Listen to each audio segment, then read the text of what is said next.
మీ business ఏదైనా మీ జిల్లాలో promotion చేయాలంటే అది మైత్రి మీడియాతోనే సాధ్యం. ఇప్పుడే క్రింది నంబర్కి కాల్ చేయండి.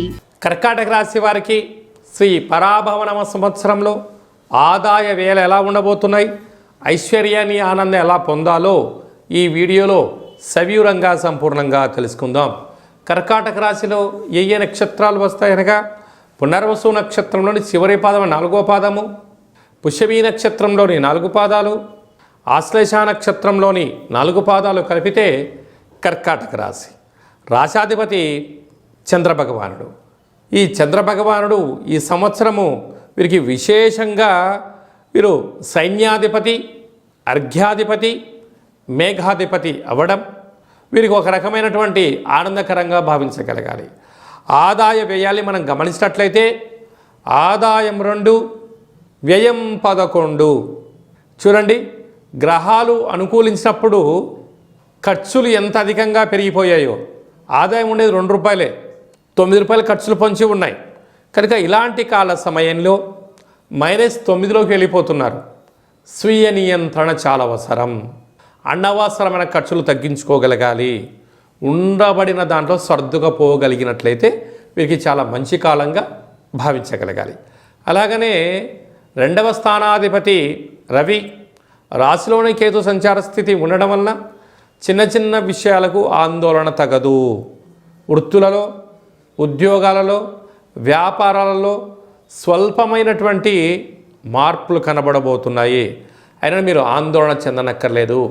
తృతీయ స్థానాధిపతి ధాన్యాధిపతి అవ్వడం వలన తల్లిదండ్రులతో, గురువులతో, అన్నదమ్ముళ్లతో, అక్కా చెల్లెలతో మీరు బంధుత్వంగా చూడగలిగినట్లయితే అనంతమైన ధాన్యము, సంపద, సిరి సంపదలు మీ సొంతం కాబోతున్నాయి. అర్ధాష్టమ రాశాధిపతి శుక్రభగవానుడు అవ్వడం వలన, సస్యాధిపతి అవ్వడం వలన మీరు సంపూర్ణమైనటువంటి వ్యాపార కార్యక్రమాలలో ఉన్నతమైనటువంటి ప్రమోషను, రాజయోగము, రాజసన్మానము మీ సొంతం కాబోతున్నాయి. అదే కాకుండా ఈ కర్కాటక రాశి వారు ఈ సంవత్సరము బాగా గుర్తు పెట్టుకోవాల్సిన మొదటి అంశం ఏమిటయ్యా అనగా 12వ తారీఖు 8వ నెల 2026 అంటే ఆషాఢమాస అమావాస్య బుధవారము పుష్యమీ నక్షత్ర సందర్భంగా ఎలాంటి పనులు పెట్టుకోకపోవడము అని చెప్పి గమనించాలి. 22/1/2027 పుష్యమీ నక్షత్రము పూర్ణిమ రావడం వలన అనుకూలత లేనటువంటి రోజు. 20/2/2027 మాఘమాస పూర్ణిమ శనివారం రోజు ఆశ్లేష నక్షత్రం రావడం వలన ఈ 3 రోజుల యందు మీరు బాగా గుర్తుపెట్టుకోండి.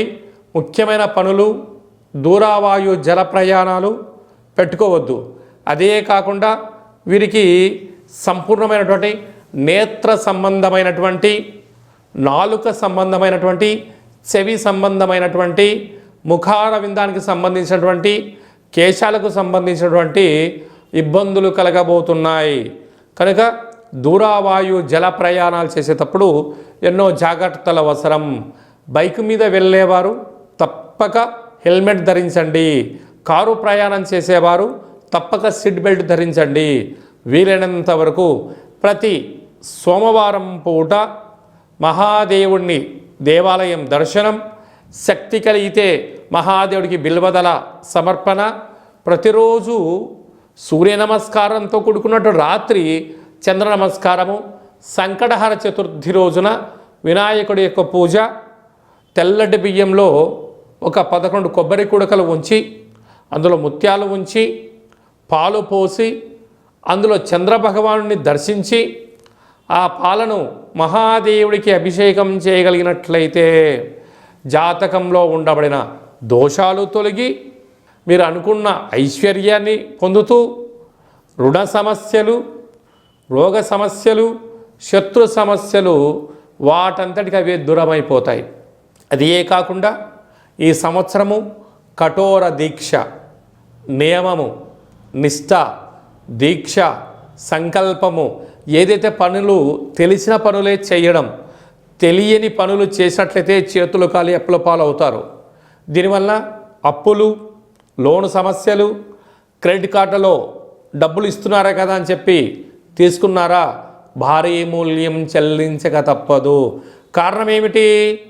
రాశాధిపతి చంద్రుడు అవ్వడం, రాశిలోకే యమునా నది పుష్కరాల సందర్భంగా గురువు రావడం, ప్రస్తుత కాలమాన ప్రకారంగా వ్యయంలో గురువు ఉండడం కనుక ఓపిక, పట్టుదల, సహనము, దీక్ష, సంకల్పము, స్వీయ నియంత్రణగా ఉండగలిగినట్లయితేనే మీకు రాజయోగం కలుగుతుందని చెప్పి గమనించాలి.